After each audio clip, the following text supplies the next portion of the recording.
Olá, estamos aqui iniciando mais um GVCast e, como sempre, com presenças de pessoas muito ilustres. E hoje nós temos uma oportunidade ímpar de conhecer aqui um pouco da história de um gestor público, um jovem, né, em idade, mas uma pessoa extremamente arrojada e que tem feito uma diferença muito grande no município que ele está gerindo. Para a gente é uma grande honra receber aqui no nosso mais um episódio do GVCast o prefeito Tiago Soares de Lagoa da Confusão. Seja bem-vindo, prefeito. Para nós é uma grande honra receber você aqui no nosso GVCast e que ele tem como objetivo inspirar pessoas, negócios e políticas. Seja bem-vindo. Obrigado, Juliana. É uma honra estar aqui com vocês hoje, né? Um motivo de satisfação enorme poder estar aqui falando um pouco sobre a minha trajetória e sobre o município também, que eu estou hoje administrando, né? Que é Lagoa da Confusão. Bacana, bacana, prefeito. Vamos começar do começo, como a gente sempre faz aqui. E o começo é o seguinte: o Tiago tem quantos anos, prefeito? 32. 32 anos de idade. A mesma idade da Lagoa. A mesma idade da Lagoa, que coincidência, que coisa boa. E como começou a sua história política, prefeito? Você é de Lagoa, da Confusão. Conta um pouquinho dessa história política sua, como nasceu, como brotou isso no seu coração para que você pudesse ingressar na vida pública. Eu sou de Lagoa da Confusão mesmo, né? Como eu disse, a mesma idade do município. Eu nasci dia 6 de dezembro de 1990 e o município foi criado no dia 20 de fevereiro de 1991. 2 meses aí de diferença, né? Nossa. E essa paixão assim pela política veio através do meu pai. Ele uma vez se candidatou a vereador no ano 2000, não conseguiu se eleger, aliás, passou longe de se eleger. Tirou na época 34 votos, uma votação assim bem pequena mesmo, mas ele gostava muito de política e sempre me incentivou. Ele apostava muito assim que eu poderia estudar e depois que eu me formasse contribuir com o município, né? Legal, E ele legal. sempre era enfático em dizer mesmo que o cargo era de prefeito. Ele nunca disse para mim tentar me candidatar a outro cargo. Ele queria que eu fosse candidato a prefeito na cidade de Lagoa da Confusão, né? Então isso brotou primeiro no coração do seu pai. Foi. Legal.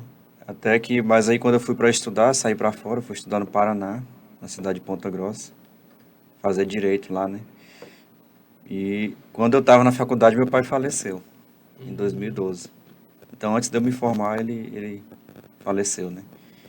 Mas aí eu consegui, terminei, me formei.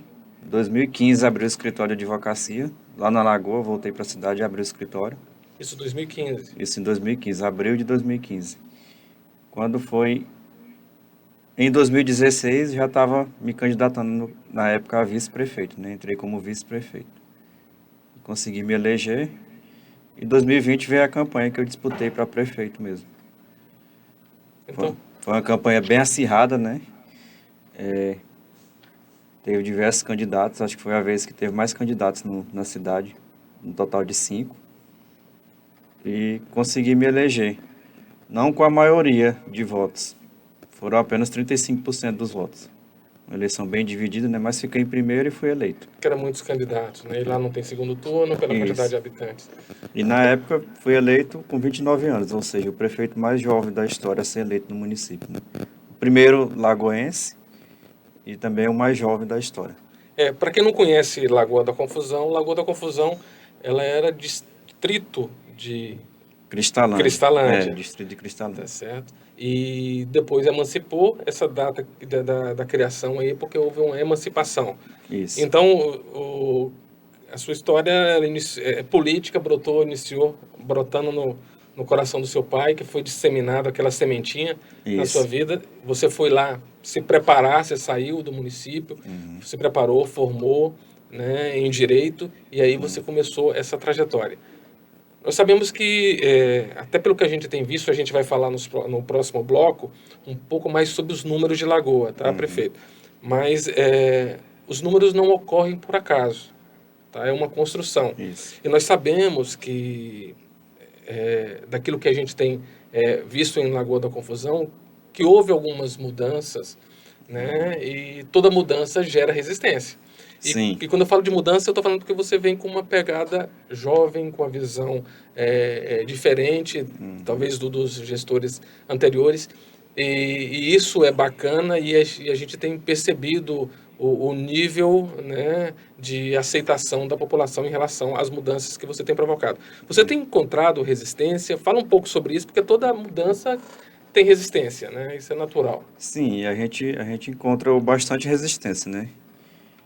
Ao mesmo tempo que a gente recebe uma gama muito boa de apoio, de confiança, mas a gente encontra resistência também, né?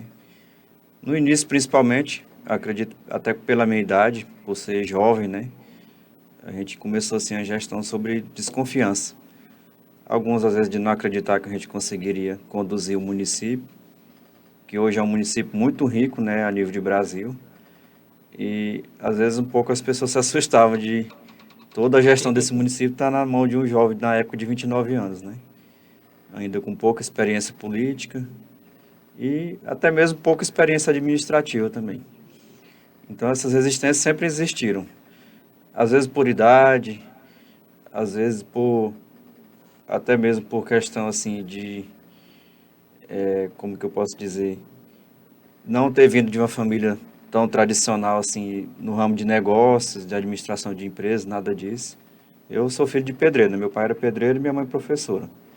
Eu considero que tive uma excelente formação. Mas quando se trata assim de administrar, às vezes as pessoas desconfiam pelo fato da gente não ter grandes posses, não ter tido a oportunidade às vezes de estar trabalhando com uma empresa grande ou com algo relacionado ao agronegócio.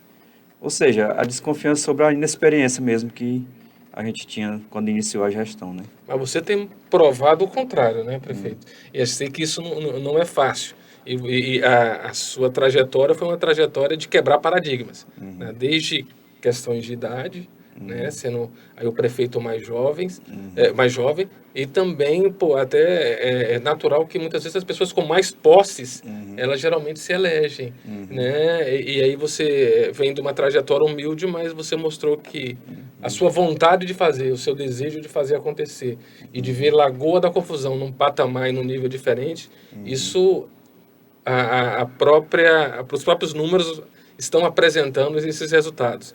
E dentro disso, as suas decisões, muitas vezes, você toma uma decisão e essa decisão, muitas vezes, ela quebra um pouco do tradicionalismo, daquilo que é de praxe. E como é que você trabalha isso na sua cabeça, prefeito? Como é que você, por ser um prefeito jovem, como é que você lida com a questão das críticas em relação às suas decisões?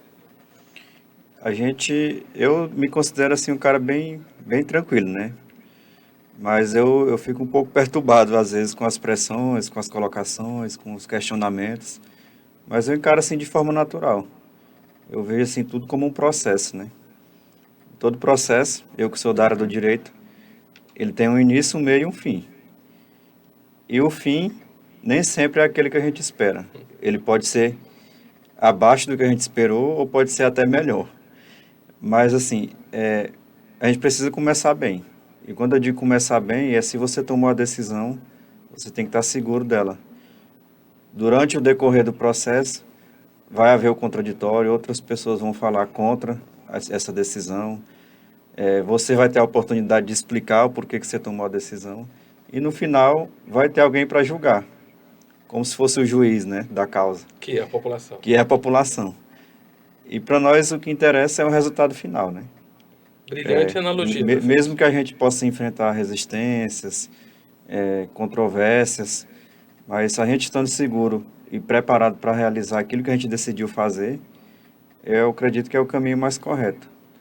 Entendi. Então, quer dizer, gostei muito da sua comparação, porque é inevitável quando você toma uma decisão que tenha essas resistências. Então, fazendo analogia com o direito, o juiz é o povo, Isso. né? E o outro lado, a oposição, ela tem total direito de questionar ou pensar diferente. Isso. Mas no final das contas, a população tem que enxergar isso. Você tem que estar firme naquilo que você se propôs a fazer dentro daquela visão. Isso. Porque não existe nenhuma decisão, né, prefeito, que ela é 100% positiva. Sempre tem alguns pontos que...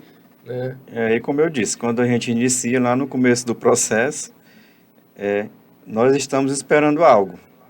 que no final pode ser a mais do que a gente esperava ou pode ser a menos. E a gente tem que ter abertura para aceitar esses dois resultados, né? Ou positivo ou negativo. É claro que vai depender da gente, o que a gente fizer, sempre no intuito de que o resultado seja positivo. Mas também, de repente, se surgir algo que seja negativo, a gente não se abater e continuar na nossa linha de pensamento, né? Que o nosso pensamento sempre foi de fazer uma gestão igualitária. Nós temos um município muito diversificado. Eu sempre digo isso, até algumas rodas de conversa com outros prefeitos de outras cidades, quando eu falo de Lagoa da Confusão, eles até ficam um pouco impressionados. Por quê? Nós temos um município que é muito rico no agronegócio e que está em expansão, em plena expansão, cada vez crescendo mais. Mas também nós temos dentro do município comunidades tradicionais indígenas que são muito carentes, que precisam do poder público, que depositam toda a esperança em nós do poder público para poder estar mudando a realidade deles, né? E dentro desse contexto todo, além dessa diferença social, são diversas línguas que são faladas dentro de Lagoa da Confusão. É apenas um município, mas que falam pessoas que falam línguas diferentes, ou seja, é como se fosse dois países dentro de um município. Entendi, o município. Tem a língua portuguesa, que somos nós, né, que falamos, o pessoal que mora na cidade. Aí tem o pessoal dos Carajás e Javaés, que já fala a língua tradicional deles, Craô Canela.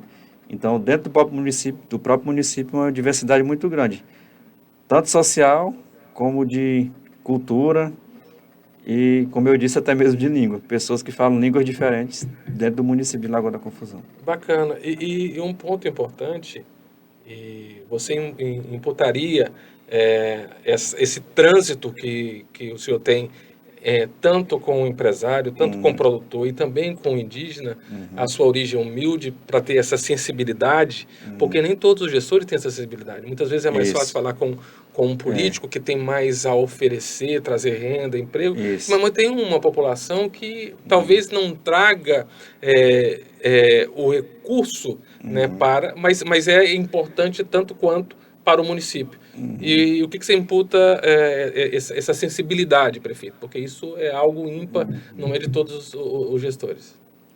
Por isso que eu disse, a gente sempre tenta tomar as decisões de forma mais proporcional e igualitária possível, né, para que ninguém saia no prejuízo. Ninguém, que eu digo assim, os grupos que existem dentro do município, porque é natural que existe em qualquer município, mas na Lagoa a gente considera que é um pouco mais diversificado devido a isso.